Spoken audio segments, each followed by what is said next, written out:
Good evening दोस्तों। आज आपको एक बहुत ही दुखद घटना के बारे में बताने जा रहा है। ये घटना कुछ यूँ है दोस्त कि 31 जुलाई के दिन हमारे ससुर साहब का जो है तबीयत कुछ बिगड़ जाता है, जिसके कारण उनको जो है बेगूसराय किसी हॉस्पिटल में एडमिट किया जाता है। और एडमिट करने के दरमियान ही ये डॉक्टर बोलता है कि आपको 1 से 2 दिन जो है इनको यहाँ रखना पड़ेगा, क्योंकि ये ऑलरेडी हार्ट का जो है उनको पहले से कुछ समस्या था। उसके रिगार्डिंग बोला गया कि 1 से 2 दिन को मेरे पास रखिए, ताकि इनको जो है जब अच्छी तरह से फिट हो जाए तब इनको हम डिस्चार्ज करके फिर यहाँ से भेज देंगे।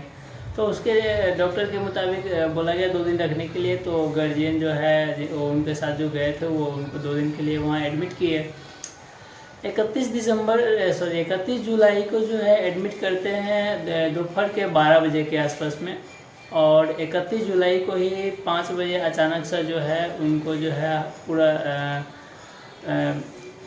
थोड़ा ज़ोर से मतलब दर्द हार्ट जो है दर्द देने लगता है, सीना मतलब दर्द देने लगता है। वो डॉक्टर को बुलाया गया। तो डॉक्टर बोला कि इनको जो है एक हॉस्पिटल से किसी दूसरे हॉस्पिटल में जो है ले जाइए, जो मेरे पास उतना सुविधा उपलब्ध नहीं है, जितना इनका अभी कंडीशन ख़राब है।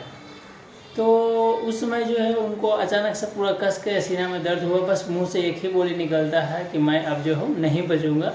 और उनके साथ जो थे उनका बच्चा जो था उनको जो है एम्बुलेंस बुला के एम्बुलेंस में लाते ही था, मतलब लेकर जाने ही वाला था कि बीच में ही लगता है कि पूरा कंडीशन जो है ख़राब, फेलुअर हो चुका था, हार्ट जो है पूरा फेलुअर हो चुका था। फिर भी वो डॉक्टर के यहाँ, अगले डॉक्टर के यहाँ जिनके यहाँ रेफ़र किया गया उनके यहाँ लेकर गया।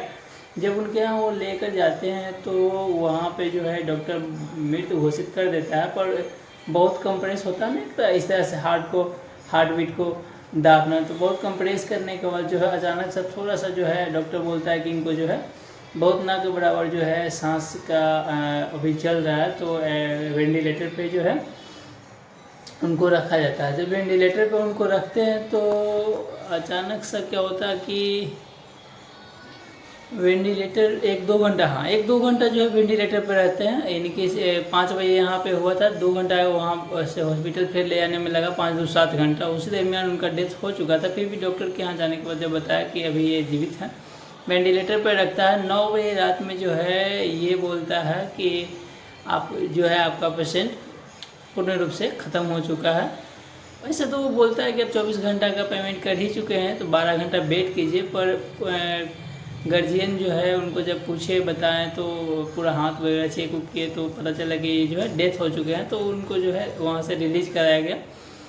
और डेथ बॉडी को चूँकि बेगूसराय में डेथ किए हैं और उनको लाना था लखीसराय, बीच में गंगा नदी पड़ता है और घूम के जाना पड़ेगा हाथीदह के जंक्शन होते हुए, तो इसलिए उन्होंने एम्बुलेंस मंगवाया अपने घर से एम्बुलेंस, स्कॉर्पियो अपना पर्सनल एम्बुलेंस के रूप में गया। और उनको जो है लाते हुए डेथ बॉडी को लखीसराय फिर से सुबह का 3 से 4 बज गए।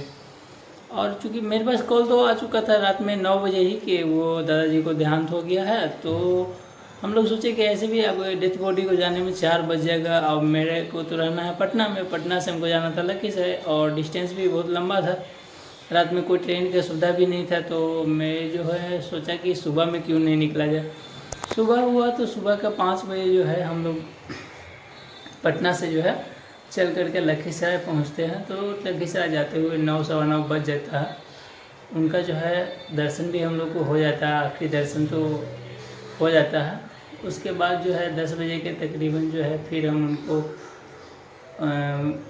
घाट पे मतलब अंतिम जो है जो भी होता है संस्कार के लिए ले जाते हैं जलाने के लिए। और घाट पे ले जाने के लिए हमको 10 बजे घर से निकलते हैं। तो 10 बजे से फिर हाथीदह जंक्शन लाना है। तो हाथीदह जंक्शन और लखीसराय के बीच में जो है तकरीबन आपका 30 किलोमीटर के डिस्टेंस है। ट्रैफिक भी रहता है, सिंगल लाइन होने के कारण ट्रैफिक भी रहता है। तो 2 बज गया। फिर जो है आपको जलाते उलाते हमको 5 बज गया लगभग। 1 तारीख को जो है उनका दाह संस्कार फाइनली ख़त्म होता है 5 बजे का तकरीबन। दाह संस्कार करके हम लोग घर की ओर लौटते। तो एक हम लोग के हिंदू धर्म में होता है, हम लोग की तरफ चलता है क्या रीति रिवाज में कि आपके साथ जितने भी मतलब लोग उसमें शामिल थे, आए हुए थे, तो वो चूँकि भूखे रहते हैं सुबह से, तो उनको कुछ खिलाया पिलाया जाता है।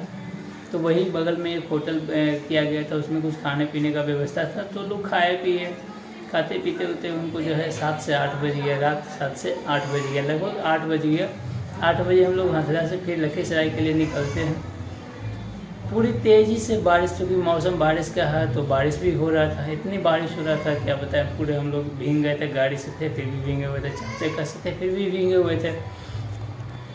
चूँकि गाड़ी हमको, मेरे पास स्कॉर्पियो तो था नहीं, गाड़ी था वो टैक्सी के रूप में जो होता ना, क्या बोलते हैं, जो पुलिस जो पुराना वाला गाड़ी लेके चलता था, वो वाला गाड़ी था मेरे पास। उसमें भी एक गाड़ी में 15-20 लोग थे, तो भीगना तो तय है। तो हम लोग भीग गए थे, चूँकि हम तो पर्सनली ऐसे बाइक से थे, तो बाइक से वाला तो भीगना ही था। कपड़ा भी भीगा हुआ था, गंगा में नहाने के दरमियान भीग गया था। तो घर पे पहुँचे हम लोग लगभग 10 के आसपास बज गया था। घर पे गए, कपड़ा बदले, उसके बाद जो है सोए हुए, सुबह सोए। उसके बाद हम लोग को इतना न थक ही गए थे कि सुबह हो गया। सुबह का 10 बजे हम लोग उठते हैं। फिर जो है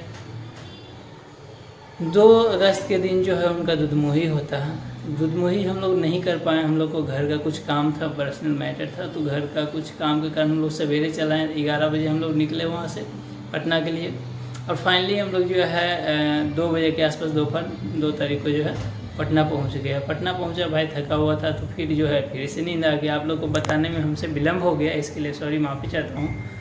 बताना चाहिए था और पहले ही, लेकिन इतना ना वो दरमियान जो है बिजी इंसान हो जाता है कि कुछ करने में नहीं बनता, किसी के सामने कुछ बोलने में भी नहीं बनता है। तो सॉरी, माफ़ी चाहता हूँ कि आपको लेट से बता रहा हूँ। आया, फिर 2 बजे अपना घर पहुँचा पटना, फिर यहाँ पे आया, 1-2 घंटा हमको थके हुए थे तो सो गए। अभी 5-6 बज रहा है लगभग, और आपको जो है वही बताना है कि जो है अचानक से ये हो गया था। ऐसे नहीं था दोस्त कि वो जो है पूर्ण रूप से बीमार थे, बीमार भी नहीं थे, वो नॉर्मली उनको हौला सा दर्द हो रहा था। तो अपने घर से वो बेगूसराय, उनको चूँकि वहीं से इलाज चलता था, तो वहाँ ले गए थे दिखाने के लिए। लेकिन उसी दरमियान जो है ना, जब उनको बेगूस को जब लेकर गए दिखाने के लिए गया था, तो लोग को ऐसा नहीं लगा था कि इनको जो है आज जो है आखिरी दिन है। लोग जो उनको लेकर, मतलब मेरे अंकल जो लेकर के गए थे उनको दिखाने के लिए, वो इसलिए लेकर के गए थे हॉस्पिटल क्योंकि उनको लग रहा था कि मेरे बाबूजी की तबीयत ख़राब है, तो भाई चलते हैं इनको ऐसा डॉक्टर से जहाँ से इलाज चल रहा है वहाँ दिखा देंगे, और दिखा के इलाज वगैरह जो है थोड़ा हौला फौला जो होगा करा के फिर हम लोग घर लौट आएंगे। लेकिन कौन जानता है, होनी को कौन जानता है। देखिए उनका जो है वो समय ही आखिरी था, वो गए, फिर बेचारे वहाँ से जो है जीवित नहीं लौट पाए। चलिए, एक न एक दिन तो हर किसी को जाना ही है, पर अफसोस इस बात का कि वो किसी को बिना बताए, किसी से बिना मिले हुए चले गए।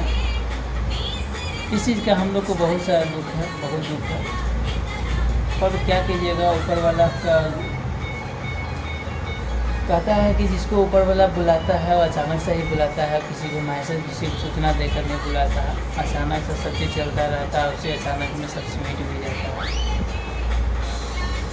तो दोस्त, आज लौटे तो हम लोग जो है, क्योंकि गंगा जी गए थे जलाने के लिए उनको, तो क्योंकि एक रिश्तेदार के कारण, एक रिश्तेदार के नाते जो है दायित्व बनता है कि उनका जो है 10 तारीख को ही जो है 10वां है, तो उस 10वां में जो है लोग शामिल होंगे, तो हमको भी और हमारे परिवार को भी शामिल होने का हक है, तो हम लोग भी शामिल होंगे। और आप लोग भी आइए, आप लोग भी जो है शामिल होइए, और उनका जो है शामिल होइए, और भगवान से प्रार्थना कीजिए कि उनका आत्मा को शांति मिले। तो थैंक्स आपको इतना सपोर्ट और इतना हमारा वीडियो देखने के लिए। अगर आपको वीडियो अच्छा लगता है तो प्लीज़ लाइक कीजिए, शेयर कीजिए एंड सब्सक्राइब कीजिए। Thank you. अचानक से एक बात हम आपको बताना भूल गए, आप बोलिएगा कि रुपेश भाई आप तो है जो एक गमछी लपटे हुए हैं, क्या बात है भाई, गमछी क्यों लपटे हुए हैं? अभी तो आपका दादाजी का 10वां भी नहीं हुआ। तो दोस्त, हम उनका जो है तो दामाद है, तो चूँकि हम लोग का जो है छुटका लगता है, लेकिन अगर आप दुधमुही नहीं करते हैं और डायरेक्ट घर पे अपना चले आते हैं तो आप माथा मुड़वा सकते हैं। तो और चूँकि हम यही किए हैं तो अपना घर पे आकर के माथा मुड़वा लिया। देखिए मेरा बाल, एक भी बाल नहीं है सिर में, देखिए एकदम पूर्ण रूप से टकला है। कल तक तो इतना बाल था जिसको अगर दे देते किसी की गिनने के लिए तो उसका पूरा पूर्वज उसको गिन नहीं पाता, मैं भी नहीं, मेरे भी नहीं गिन पाता, इतनी बाल था। लेकिन आज जो है देखिए एकदम पूरा प्लेन है, टकला है। मेरा टकला पे आप लोग जो है आइए, कमेंट कीजिए। Thank you very much.